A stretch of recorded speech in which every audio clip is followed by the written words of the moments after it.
As a former regulatory attorney who watched the TikTok oral arguments, looked at all the briefs, I've come up with 3 scenarios where TikTok actually would get saved.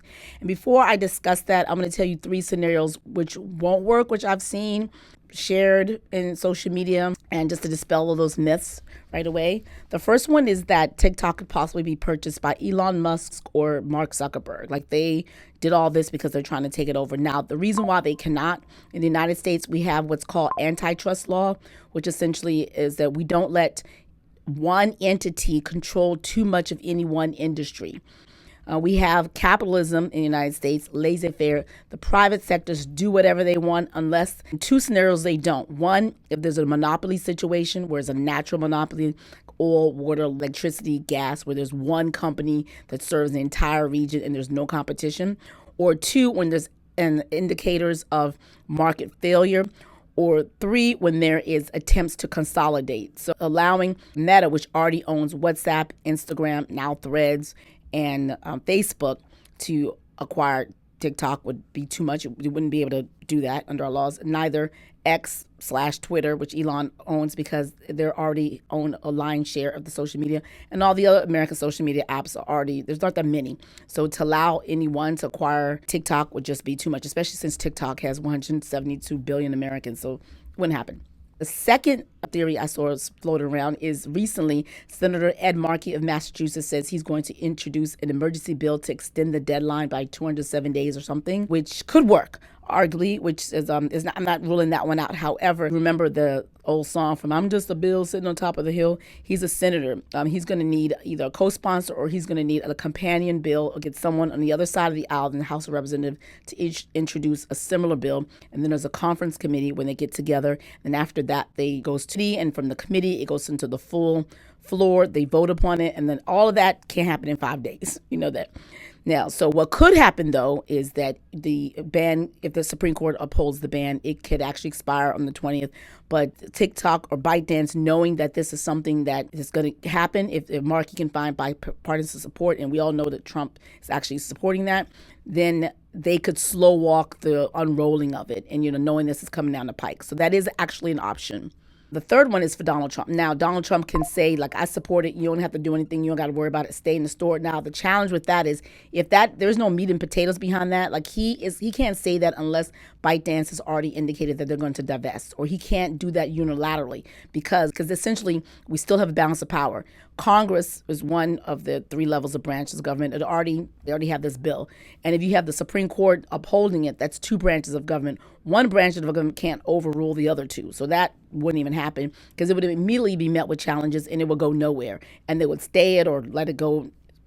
It's just a stall tactic. That's what Donald Trump did in 2020 when he first tried to ban it. It was immediately set up for litigation. It was immediately challenged and he lost. So he tries to do things unilaterally. He tries to overreach the extent to which he has power and authority, and it's stopped every single time. When his last administration, 93% of the attempts he made got batted down. They were challenged, and he lost in court 93% of the times. People are monitoring these things, and if he plans to do that again, it's going to be the same thing, an ineffective presidency. Now, what could happen, though, if Markey gets some bipartisan support in Congress and Trump is indicated he's going to do it, but that's 2 branches of the government wanting to go in cahoots. With ByteDance knowing that they could be saved, I think that's how it could actually win.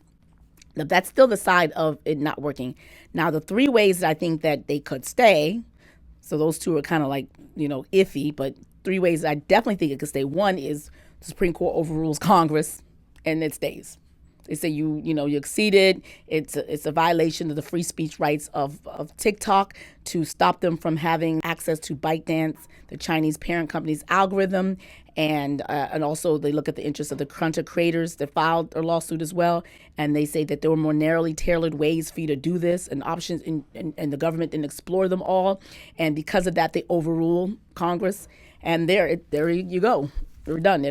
Business as usual. So that's the first way that it can stay. The second way that it can stay is that rather than the Supreme Court just overruled Congress altogether, the Supreme Court could instead issue the administrative stay, meaning like suspend the ban temporarily to give ByteDance the chance to figure things out, to negotiate, to find a seller, to figure out what they want to do, to just buy the time more. And they may say, well, now that Trump's in office, if we have members of Congress who actually wrote Friends of the Brief reports, if they want to work together to try to make this work out, we can stay it. So that's the second way that it can actually survive.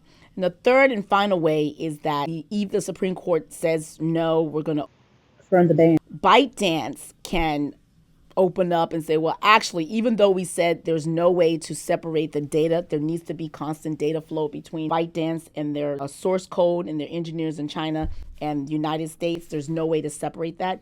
They could say, yeah, actually, we can do it. Because essentially what Elizabeth Prologar, who's a Solicitor General, stated during the Supreme Court oral arguments is that ByteDance and TikTok were playing a game of chicken, meaning that they were hoping that the executive, Joe Biden or Donald Trump, doesn't go forward with trying to ban them, or that the Congress doesn't actually pass this act, or that the judiciary, the Supreme Court, doesn't uphold it, and we would blink first. It's about who blink first. Now that they have all the indicators that all three branches of government are serious, they will actually go to the table and negotiate with the parties. There's about 5 entities so far that have put forth efforts and offers to acquire the American piece. And with that, if it could then, if it's possible, I'm not quite sure if it's possible, reassure the United States that that they can do a firewall. During the oral arguments, the Noel Francisco mentioned something about a firewall.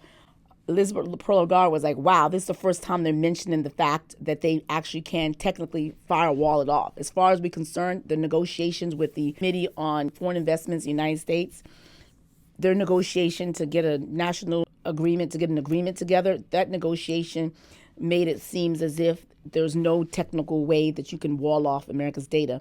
And if it really can be done, and ByteDance was just not withholding that information and trying to keep the cards to their chest until needed, that will give the government freedom and say, okay, great, because Elizabeth Prologar, I'll call Elizabeth like she's my friend, said that it's irrevocable. Once they show indications that they can actually protect Americans' data, they can do. One way I could think it can be done, I'm not a technical person. I am a technical person, but I don't know if this can be done, is if it could be shown that all of the things that indicate who I am, my location data, my personal choice, all my personal identifying information can be immediately assigned a number. So that gives my data over to China so they can work their magic and send it back to TikTok. And when TikTok gets it, then it attaches back my personal data. So this number is assigned to me. So on me, it has my personal data. On the China side, it's a number. So China never really knows it's me, but they know, it's my activity, but they just don't know my name, so they can't use that to whatever. So if that's something that could possibly be done to wall it off, that walling off the data, then hey, that's great. That satisfies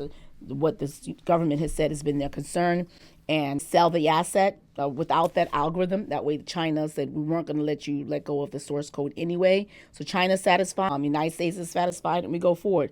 Alternatively, if that technically can't work, the other alternative I thought is that rather than sell it, they'll just have a 50% partnership. So under the eyes of the government, Chinese government that bans the sale of algorithms, it's not a sale, it's a partnership. And then that way, with the 50% partnership, whoever owns it, the American subsidiary that owns it, would be able to know to the extent that Chinese government is trying to access it for covert content manipulation or covert content moderation purposes, because as a partner, they would be entitled to that information if technically what I mentioned can't be done. All right. Those what I have for you. What are your thoughts? Comment below. Let's discuss. I have a whole playlist on TikTok and I also have a whole playlist on the TikTok ban on YouTube. So depending on where you're watching this, you can see more of my videos on this, and let's discuss below. And yeah, catch the playlist here if you're watching this on YouTube. Otherwise, look for it up here if you're watching this on TikTok, and let's discuss what your